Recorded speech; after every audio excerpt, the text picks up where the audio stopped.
मनुष्य योनि में जन्म लेने के बाद 3 ऋणों से उऋण होना चाहिए, तभी मोक्ष प्राप्त है, संभव है। गृहस्थ में प्रवेश होने के बाद एक संतान हो, सुयोग्य संतान हो, जो हमारे पितृ ऋण से हमको उऋण कर सके। आजकल तो किसी से भी कहीं भी शादी करके ले जाते हैं और संतान में भी संस्कार हम लोग देते नहीं, और ऐसे संस्कार हैं नहीं जो हमारे पितरों का ऋण वो उतार सके। ध्यान से सुनना, मेरी बात कड़वी लग सकती है आपको। आजकल के कई बच्चे मैंने ऐसे देखे हैं जो पढ़े लिखे अपने आप को कहते हैं, लेकिन ऐसे पढ़े लिखे होते हैं तो भगवान हमारे घर में कोई पढ़ा लिखा ही ना हो।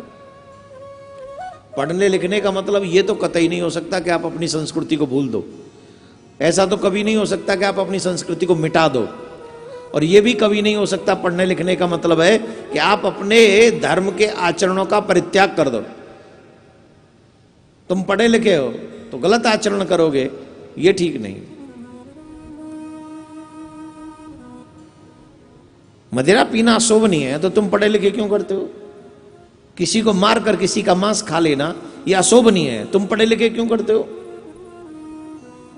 किसी भी बहन बेटी के हाथ में हाथ डालकर किसी और की बेटी के और वो बाजारों में और बागों में घूमना, ये गलत आचरण है, ऐसा पढ़े लिखे क्यों करते हो? और न जाने क्या क्या जो गलत आचरण में शुमार है, उसे हम पढ़े लिखने के नाम पर, फ्रीडम के नाम पर हम उसे प्रचारित करते हैं। ये गलत है, बहुत गलत है। इसलिए अपने आचरण सुंदर होने चाहिए।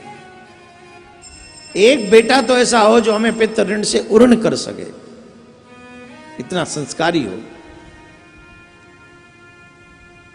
पितृ ऋण से उऋण होना आवश्यक है, देव ऋण से होना आवश्यक है।